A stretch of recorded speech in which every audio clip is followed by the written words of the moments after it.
Hello friends, in this video we are going to discuss characteristics of healthy organization. When meeting other people, we always wish each other good health. Health is the most valuable asset we have as human beings. This pandemic time has reminded us of how critical and vulnerable our health really is. But how about the health of our organizations? Organizational health is more important than anything else in business to achieve results and success. Without it, impairments will build up into ultimate failure and the risk of being disrupted by new emerging businesses increases. It takes much effort to create and maintain a healthy organization. Reversely, a change from healthy to unhealthy can happen very quickly and takes a long time to restore. Organizational health is more important than anything else in business. In this post, I will discuss three major building blocks that I have seen are essential for any organization to be healthy.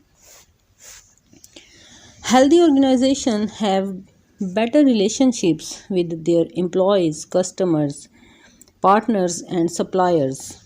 They adapt more easily to various types of changes, not only to a global pandemic but also to more predictable changes like market trends and technology disruptions. Unhealthy organizations can still be effective in a specific capability that has made them successful. However, their internal effectiveness will make them slow to respond and unable to drive the transformations needed for their long term success in a timely manner. Some of the possible symptoms include worsening financial performance, stalled growth, and staff morale problems. I feel privileged to work for a healthy organization and am aware of the role I play myself in maintaining and further developing the organization. In my 20 plus years of experience, I have seen both healthy and unhealthy organizations. The purpose here is not to criticize any specific organizations but rather to provide tools and information that can help you maximize the healthy and thereby long term success of the organizations that you are part of. The higher position you hold, the more impact you can make on organizational health. However, everyone can make an impact starting by discussing the ways of working in your own team. What do you think is important for a healthy organization? Here are three major characteristics as I see it. All three are equally important and complement each other. Each of these will in reality require a project of their own to plan and deploy across the whole organization.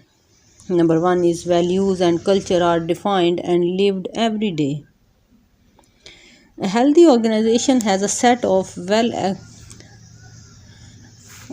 articulated values that underpin the purpose of why the organization exists and what value the organization adds to the world. These values form the basis for the culture of the organization. Even more importantly, the values and culture are translated into concrete behaviors that all employees are expected to exhibit in their daily work. It is these concrete behaviors that bring the values and culture to life in everyday business and in external relations with customers and partners. Companies with a high employee satisfaction often have a well defined and fostered corporate culture. Still, this alone is not enough to make an organization overall healthy and successful. The following two areas are equally important. Number two is structure follows strategy. In order to address continuous changes happening in the business environment, Companies need to frequently adjust the functional structure of their organization. In addition, mergers and acquisition are nowadays commonplace across all industries, and their integrations often require revision of the organizational structure. Every major update to the business strategy should trigger a revision of the organizational structure. Deploying a new strategy without aligning the structure will cause the strategy to fail and the company output to drift away from its core purpose. This is valid also at sub-function level. Let's take an example and look at group functions. A strategic question with group functions is what services to centralize and what to keep decentralized. Say that the strategy is to centralize management of a certain service to gain efficiency and economies of scale. In practice, if the structure is not aligned and resources for this service are still under budget and controlled by different distributed teams, then the strategy is likely to fail. With the values and culture clearly defined and lived, and an aligned strategy and structure in place, the next step is to focus on effective teamwork across the organization. Number three is high performing teams.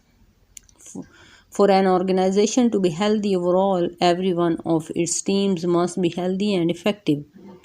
This begins with a fundamental task for everyone who leads people, which is to make sure that the right persons are appointed to the right positions. Recruitment of staff is probably the most important task for any line manager to get right. Numerous books have been written about how to build effective teams. One method that I have seen being applied and can recommend is based on the 5 dysfunctions of a team by Patrick Lencioni. This method helps teams to improve their performance by focusing on 5 complementary dimensions of teamwork. As depicted in the below pyramid model, each dimension forms a basis and bridge towards the next dimension: trust, conflict, commitment, accountability, and results.